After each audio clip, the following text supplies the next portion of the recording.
welcome to the Big Bite here on BritAsia TV with me, Sunny, and my lovely wife, Shay. And today we're so excited because we brought you an artist and he was part of the collective. And we said, would you be able to get us some of the other artists that you're working alongside?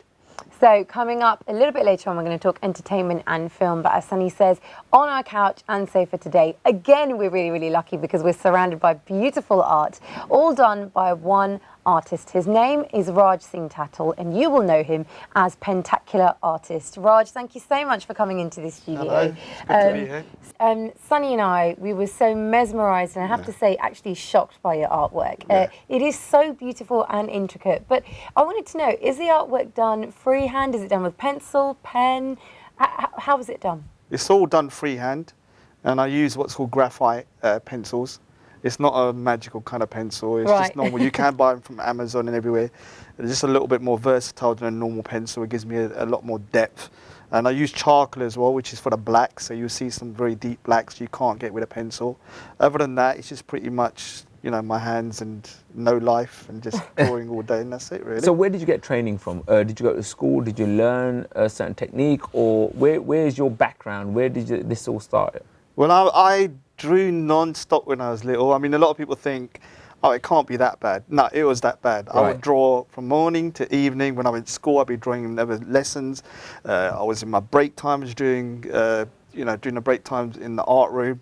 So pretty much when I left school with like 1 GCSE in art. Right. I didn't really care about anything else. Right. So, yeah, it was kind of a passion, but I think a passion which kind of snowballed out of control. And then it wasn't really what my family wanted, so I did I kind of went into different fields afterwards to kind of broaden my education. But when I was younger, yeah, it was just pure art. Now you say, did it become almost like an obsession? Did it become? Yeah, I'm an extremely obsessive person. Right.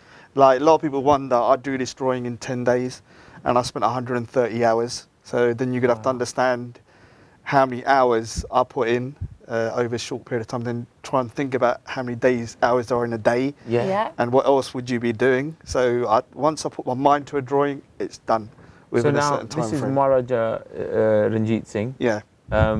You did some research before you put pen to paper. Tell us how much time did the research take before you even started with the image in your head? Well, I've already done one before, which is more of a mainstream depiction of what Maharaja Ranjit Singh looked like, what people perceived him to be, what he looked like. But what I want to do with my artwork is to kind of go back to basics and really figure out how did somebody really look like. Not what people think they look like, because Maharaja Ranjit Singh is a bigger than life character, and a lot of people assume he was a 6'5" behemoth who kind of ruled Punjab, but in reality he was very small, very meek. But you know, so was Napoleon, and so was some of the other greatest kind of leaders. And so a few things that I found out were, one, he had smallpox when he was younger, which, if you think about it, smallpox at that time was actually life-threatening, and he was disabled in reality, because he lost sight in one eye and he was blind, and he had a lot of pot marks, and his kind of stature as well, I think, was stunted slightly from smallpox. And so I really wanted to show that. So when you look at a drawing, no one's ever really done the kind of damage to the eye, and I researched it. I think I found like 10 different pictures to kind of depict how someone with a blind eye would look. And then when you see the pot marks in the skin, and the kapde as well, the clothing, I didn't just make them up. I found a picture that I knew had been drawn at the time, 1 year before he died. So all of that was actually very similar to what he would have worn. What he wore, yeah. Wow. It's fair to say that your artwork is really lifelike. It just pops out at you. Just for a moment then, let's focus on your family. You mentioned that initially your family didn't want you to do this kind of work. We were speaking to another artist that you work with as part of the collective, Dan Gillard, and he said the same thing as well. Do you think always with Asians, we just don't like our children doing things like art and creative work? And actually, how are they now? Do they support you doing it? Yeah, I mean, I didn't draw for 12 years. I mean, literally, I stopped drawing. I got a degree in product design, so it's slightly out of the field. And you've got to conform to what society wants, and people don't respect artists. I always say it's a joke, but it's kind of real. It's almost like when you say you're an artist, it's almost like saying you're a dustbin man or something. It's like there's such a low kind of perception of what an artist is. And what we want to do as a collective is say, no, you know, look what we can do. Bring your sons and daughters out, and let's see if you can do the same thing. Yeah. You know, and all of us have all got educations. I've got a degree. I'm an educated guy, so are these guys. And so we don't do it because it's the only thing we can do. I worked in different fields I was a kitchen designer for 6 years. Right. And so I've worked in different fields, but now I'm happy because I've started art. And all right, I don't earn as much money, but I'm a million times more happy. My family's slowly coming around. I do once in a while, once in a while my mum will say, you know, why don't you find a proper job? And it just happened a couple of weeks ago, and I'm saying, Mum, I am working, you know. So it's still a perception there, but they're happy now. They can see I'm happy. And do you do private commissions? If somebody came to you and said, listen, we would like this family portrait done, or I want this portrait of my grandfather or something like that. Here's a picture.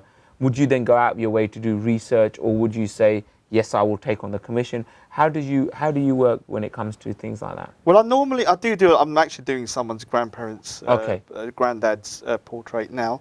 It's one of the commissions I do. So I've got quite a few of Sikh, turbaned grandfathers. For some reason, they seem to come my way a lot. And what I do is I just ask for a good photo, and then I'll put my little twist on it, the black and white, put the realism. And it is really nice to do it, because when you've got a very kind of grainy little photo, and then suddenly I've done a big drawing of it with all the detail on the skin, it does bring a whole new dimension to that So now, picture. tell me someone who wasn't happy with your depiction of them, and it caused a bit of upsetness for a couple of years. Well, yeah, I mean, the thing is, like, me and my sister, hello, Rani. What it is, like, I kind of thought, right, let me do a nice gesture for her when I first started drawing again after a long time, and I did a picture of her. And one of the things that you can see from, like, my work, I do a lot of kind of, like, really realistic pores in the skins. And I do that with women. I don't care if it's a kid, if they're fat, they're thin. I'm going to draw. Women don't like that. I will draw the picture. All of the creases, I would draw the picture how it's going to be. And I didn't really. Sometimes I can be quite, what I'd say, un-PC, and I don't really care. So when I did actually do the drawing, I did it with warts and all. I still thought she looked very pretty in the drawing, but she hated it for like a year. Oh, bless her. She's slowly come round to it. She likes it. I'm going to do another one of hers. I'm going to say, Rani, I'm sure you look absolutely beautiful, Rani. Oh, she does. So I'm sure you shouldn't worry about that at all. Listen, Raj, there's two other aspects that we wanted to talk to you before you head off. You've got the History, Heart and Heritage exhibition, which is taking place in East London in Rich Mix. And this is really an opportunity for the three artists, that's yourself, Danjal Art, and the Royal Jesters, all three of you are Punjabi Sikh, to showcase your artwork to the UK, really, and to London. So when is it taking place, and would you like to invite everyone to come down? No, everyone needs to come down. It's going to be a one-off. It's never going to. It's the first time we've done an exhibition, a proper, what I call a professional exhibition. So it's a once in a lifetime chance to come down and see three artists all together in a venue. It's all free as well. It's going to be running from the 8th until the 15th of August, and it's going to be Sikhi artwork. So, but I want everyone to come down because it's Punjabi culture as well.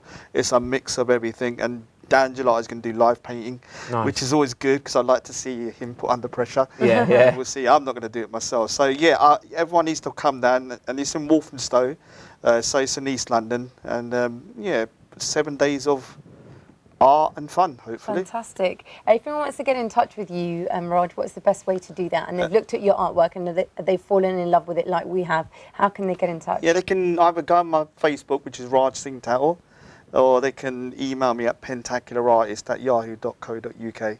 Thank you so much for coming in, and we wish you all of the best of luck with your work. I'm sure you'll be hearing more about the name Pentacular Artist, and again, that email is pentacularartist@yahoo.com. You can also email us on info@bridasia.tv if you want further details. And don't forget, you can also get in touch with us personally as well, Sunny and Shay, on Twitter, Instagram, and on Facebook. We'll be right back after these little short breaks with some more entertainment.